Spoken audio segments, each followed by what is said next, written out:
The employee relations department's willingness to own up to mistakes is truly a spirit worth learning from. You are discussing the Guangjin's optimization. I can offer pointers. 10. Arvis flexibility. Understood, he'll complete the task.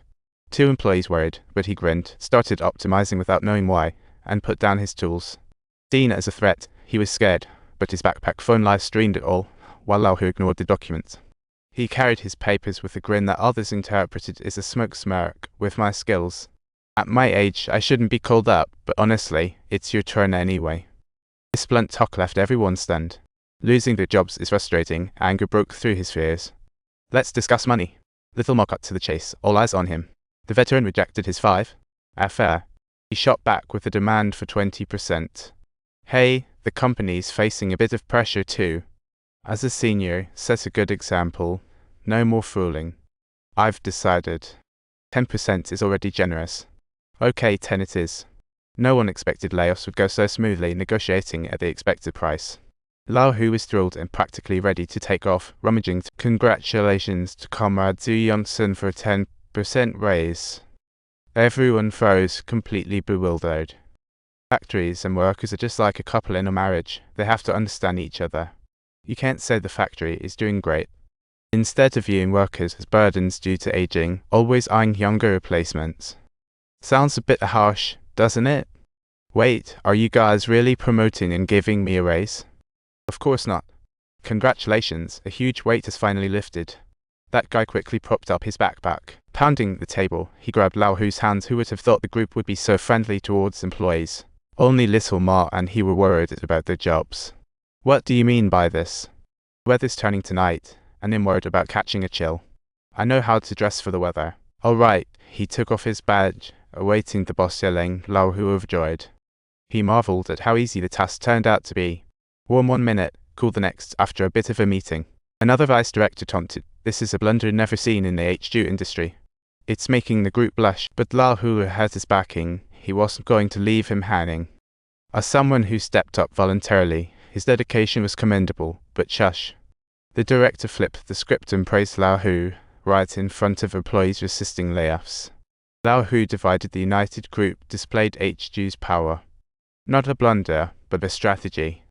After this live stream, various departments began actively cooperating with the broad entry plan. Got it. Can you explain how this decision was made? Isn't optimization a good term? Just that, I think he's right. Everyone stood up together, then sat down. Sue delivered a classic speech of workplace class, implying those lacking ability. Everyone saw Lao Hu as the outsider. Am I wrong about this or just wrong? I can't let it slide. I'm in a rough period while rehearsals continue.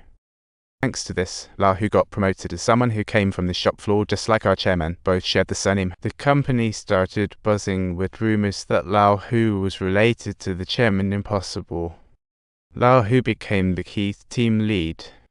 He successfully replaced Little Mob, but remained totally chill, respecting all decisions from the top. But then facing an insider, he really couldn't do anything. Y'all think if they knew better, right? I have many thoughts. As they say, new brooms sweep clean. The group issued a red-headed document for Lao Hu to train middle management, to up their game. But for Lao Hu, his knowledge was pretty limited. Through countless restless nights, we questioned, why should I become a lecturer for all these executives? What could I possibly teach them? The group definitely saw something special in me. Something that nobody else understands. I can only hammer in nails. Once the order was given, everyone dove in, and Lao Hu patrolled like a master craftsman. Yet every word he spoke was interpreted as sneaky meaning, working hard until nightfall.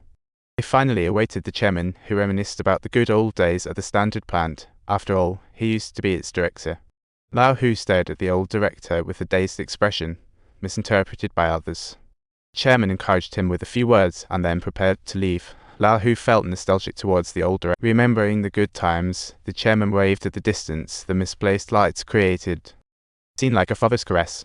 Lao Hu bowed to apologize, as if back in his father's arms, stunning all. Reflecting on whether he had ever offended him, he truly looked like a real son. All these years, The present youthful days are all in the father's heart. The program passed review, and he moved to the assistant manager's office. Staff hosted a celebration to get closer to those who once looked down on him rushed over just to get familiar. Lal, who was at home, preparing a performance,